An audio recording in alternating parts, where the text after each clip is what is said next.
실제 이제 수학을 공부를 어머님들이 물어보는 거 좀 제대로 하는 것 같은데 왜 우리 아이 성적이 안 나올까요? 학원도 열심히 보내고 가는 것 같은데 그런 아이들이 거의 제대로 공부를 안 합니다. 그런 경우가 일단은 거의 90%라고 생각을 하시면 될 것 같아요. 이제 나중에 뭐 중학교 때 오거나 고등학교 때 오는 아이들은 기존에 이제 좀 수동화된 그쵸. 방식으로 공부하는 게 익숙해서 그렇게 교정하기 힘들고 초등학교 때부터 제가 가르친 아이들은 그런 식으로 다 시키고 있어요. 제 아들도 제가 똑같이 이렇게 지도를 했는데 초등학교 이제 5학년인데 일요일날 뭘 한참 하고 있어요. 한 9시간을 걸려서 아침 9시부터 네. 밥도 안 먹고 그리고 뭘 하나 봤더니 코딩 중에 스크래치 있잖아요. 가장 그쵸, 기본적인 그쵸, 거. 그거를 이제 혼자서 하더라고요. 어떻게 알았어? 이거 하는 거 어렵지 않으니까 아 이건 쉬워 그냥 혼자 하면 돼. 이게 혼자 하는 게 좀 습관이 많이 됐어요. 얘가. 선생님은 정말로 학생들이 스스로 할 수 있는 자기주도성을 활성화하는 게 제일 중요하다라고 생각합니다. 그게 이제 왜 그러냐면 아이들이 고등과정 정도만 들어가면 대부분 개념 독학 혹은 해설지 독학 정도 할 수 있는 능력이 없는 아이들이 다 수포자로 빠지거든요. 그러니까 양이 많다 보니까 학원에서 수업을 듣고 수업을 들으면 또 잊어먹어요 아이들이. 잊어먹고 그럼 문제를 못 풀거든요. 그게 이제 반복이 되는 거예요. 반복이 되면 문제 못 풀면 자기가 개념 복습하고 해설지 독해해서 풀어나가면 재수생들도 극복을 할 수 있는데 고등학생이나 그런 게 안 돼서 대부분 이제 무너지는 거죠 아이들이. 그래서 최소한 개념 독학 해서 이해할 수 있는 능력 정도는 길러놓는 게 우선이고 그게 이제 자기주도성이 첫 번째죠. 두 번째는 이제 문제 풀 때 잘하는 애들의 특징이기도 한데 문제 풀 때 잘하는 애들은 누가 가르쳐주는 거 싫어하지 않아요. 자기가 해보고 안 되면 질문하는 거 좋아하고 싫어하고 가르쳐주려고 그러면 짜증내고 그러잖아요. 맞아요. 설명할 때도 이제 어려운 거 질문하더라도 조금 설명해서 자기가 알겠어 선생님 이제 제가 할게요 알 것 같아요. 이렇게 거의 하거든요.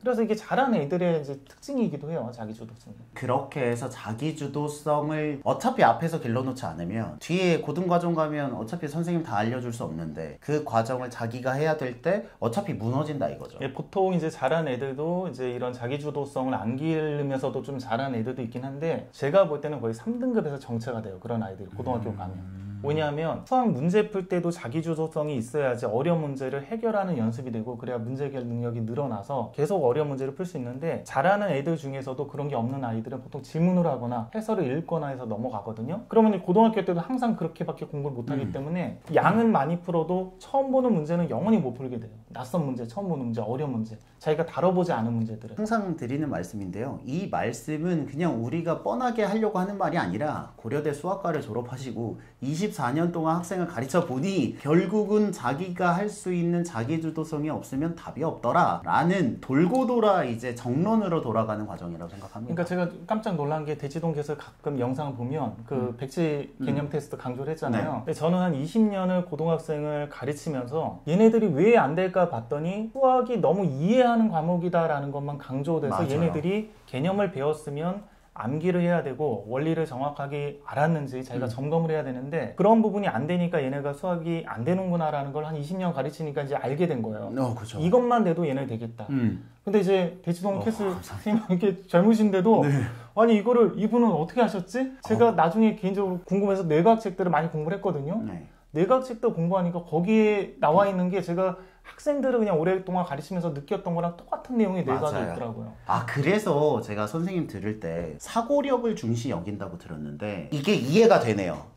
자기주도력이 중요하고 그러려면 한 문제를 끙끙거리고 오래 붙잡는 게 필요하고 그렇게 하기 위해서 효과적인 도구 중에 하나가 사고력 수학이다. 이렇게 가신 거죠? 사고력 수학은 제가 실제 자녀들을 시켜봤어요. 초등학교 1학년 과정 자녀가 3명이니까 쭉 다 시켜봤는데 시킨 이유는 그거예요. 수학이 좀 재미가 없으니까. 저는 이제 고등과정을 가르치다 보니까 고등과정 양이 엄청 많다는 걸 알게 되다 보니 초등과정이 양이 너무 적은 거예요. 근데 이거를 가지고 주변에 보면 여러 권을 막 풀리더라고요. 이 정도 양은 여러 권을 풀리면 안 되는 양인데 너무 많이 풀린 거 엄마들이. 그래서 나는 이거는 연산교재 필요 없고 개념교재 한 권하고 심화교재 한 권 이 정도만 연습시켜도 충분하겠다. 그러니까 이걸로 하면 진도가 되게 빠르거든요. 조금 틀을 잘 잡아주면 한 거를 뭘 시킬까 하다가 사고력 수학이라는 게 있어서 한번 해보신 거군요. 저도 이제 구입을 해서 한번 해봤어요. 어떤 내용인가 해서 교사 교육도 받고 자격증도 따서 한번 공부를 해봐서 자녀들을 이렇게 가르쳐 봤는데 교재가 퀄리티가 굉장히 높아요. 일단 초등학교 1학년부터 4학년까지가 이제 구체적 조작기라고 하잖아요. 아이들이 조작 체험도 하고 이론으로 뭔가 내용을 받아들이는 게 아니라 실제 만들어보고 그쵸. 거기서 이제 얻어가야 되는데 그거에 굉장히 최적화되어 있는 게 사고력 수학이고 또 조작 체험도 많고 재미도 있고 그 과정 자체가 이게 하나씩 자기가 이렇게 해보면서 되게끔 돼 있어요. 문제가. 그러니까 마치 이제 예를 들면 저는 이제 킬러 문제도 많이 가르치고 강의를 해봤으니까 고3들 킬러 문제를 풀 때 필요한 어떤 수학적 사고의 어떤 절차들이 있거든요. 절차들이 있죠. 그 절차들이 초등학생 문제에 의해서 그렇게 만들어 놨어요. 근데 제가 볼 때는 이 제작한 분들은 그 정도 실력은 없는데 만든 것 같아요. 그것까지 생각 안 하고. 그쵸. 만들고 나서 그 정도 문제를 푸는 프로세스를 보고 강사님은 고등학생을 그러니까, 가르치는 걸 보니까 이거 두 개가 비슷하네? 이렇게 생각을 그러니까 하신 저는 거죠. 이제 그거 고3까지 가르치다 보니까 필러 문제나 이런 거를 풀 때 필요한 어떤 사고의 절차가 여기 이런 부분에 이렇게 잘 만들어놨어? 근데 아마 그분들은 의도가 그게 아니었을 수도 있죠. 의도는 아니었을 텐데 하여튼 제 입장에서는 되게 감탄을 많이 했어요. 그래서 이게 괜찮구나. 사고력 수학이란 교재를 나름 이분들이 그냥 상술로 만든 게 아니라 나름 고민해서 만들었구나. 그리고 실제 아이들이 되게 재밌어요. 수학을 이제 약간 재밌게 접근하는데 초등학교 때 수학은 재밌는 과목이다. 그렇게 접근하는데도 좀 도움이 되고 그래서 저는 이제 부모님들한테 교과 수학하고 시간 남으면 교과 수학 너무 많이 풀리지 말고 사고력 수학 교재 같은 거 시중에 나오고 쉬운 걸로 이렇게 시키시면 5학년부터는 굳이 필요가 없잖아요. 이제 그렇죠. 중등 과정이나 뭐 다음 교과 과정 자체가 어렵기 때문에. 그러기도 하고 사고력 수학을 제가 5, 6학년도 저희 자녀들은 시켜봤는데 그 사고력 수학이 아니에요. 5, 6학년 과정부터는 공시 교재 스타일이라든지 서술형 문제집 스타일이라든지 해서 일단 재미가 없고 아이들이 재미가 없으니까 이게 힘든 수학을 할 때 약간 숨통을 틔워주는 그런 어떤 기재였는데 또 하나의 심화 교재나 막 서술형 교재 같은 느낌이 들고 그래서 재미도 없어하고 내용의 구성 자체도 제가 보니까 시중에 나와 있는 서술형 문제집이나 경시 교재 그런 거랑 크게 차이도 없고 그래서 4학년까지는 제가 이제 추천하는 거죠.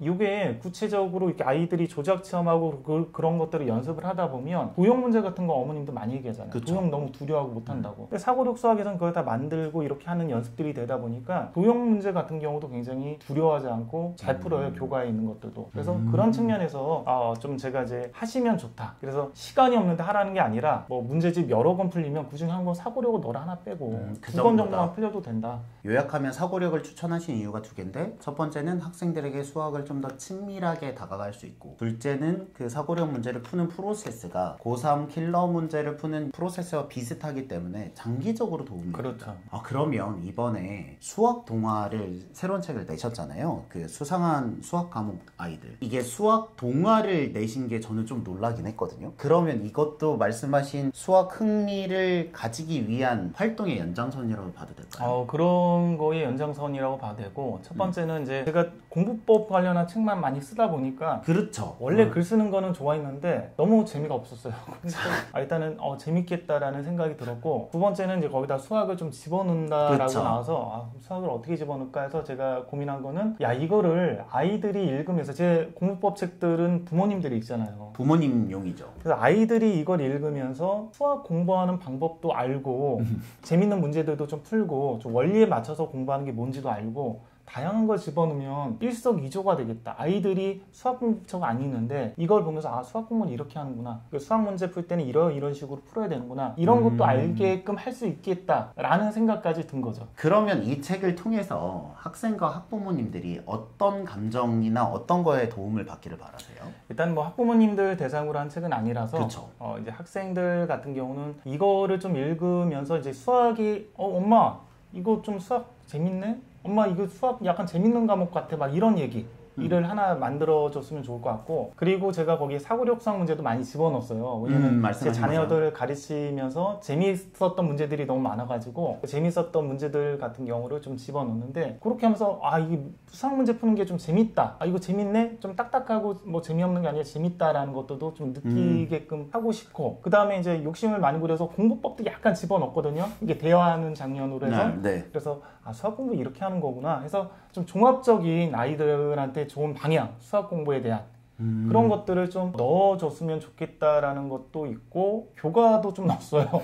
교과 개념 중에 좀 중요한 개념이나 이런 거 애들 뭐 연산으로만 넘어가는 거 있잖아요. 그것도 원리를 좀 알아야 되는 것들을 대화를 통해서 좀 집어넣은 것들이 좀 있어요. 하여튼 욕심 많게 많이 집어넣습니다. 저는 이게 되게 공감이 됐던 게 제가 과거에 인터뷰를 저도 이제 많이 해보잖아요. 제가 가장 인상적이었던 게 애들은 수학을 무조건 싫어해요. 근데 그나마 수학을 가장 친숙하게 접할 수 있는 도구가 뭘까를 해서 고민해 보면 결론적으로는 수학 동화의 가능성이 그래도 제일 높다. 그래서 수학 동화만 가르치고 계시는 원장님을 만났는데 실제로 효과가 있었다는 말씀을 하시더라고요.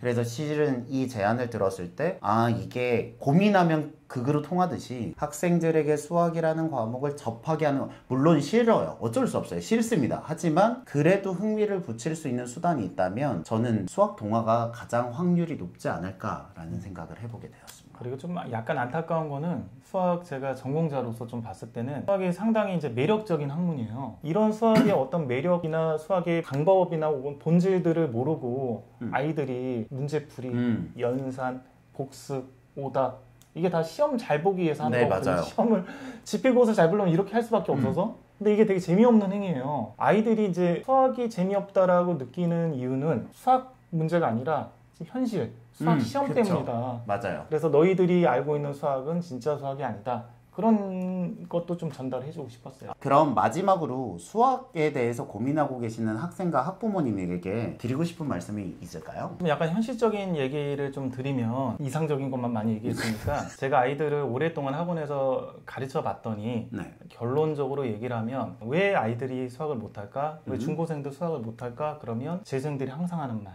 선생님 그거 분석하지 마세요. 공부를 안 해서 그래요 애들이. 그런 얘기를 진짜 하거든요. 그쵸. 자기들이 안 그 해봐서.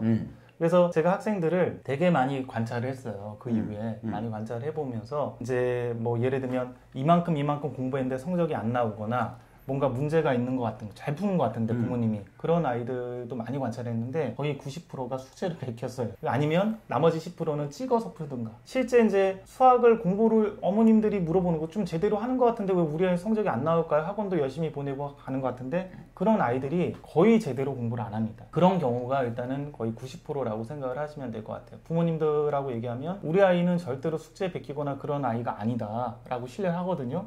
근데 다 적발됐어요 저한테. 왜 저는 이제 풀이를 보면 아니까. 예 그런 것도 있고 교재는 잘 보는데 시험을 못 본다. 물어봐서 설명 못하면 바로 나오잖아요. 찾아보니까 아이들이 성적이 안 나오거나 대부분 그런 부분의 대부분의 문제들은 뭐냐면 일단 공부를 열심히 안 하는 거니까 다른 어떤 방법보다도 공부를 열심히 하게끔 하는 방법들에 주안점을 둬서 자녀 교육이나 그런 부분들을 어떻게 시킬 거야.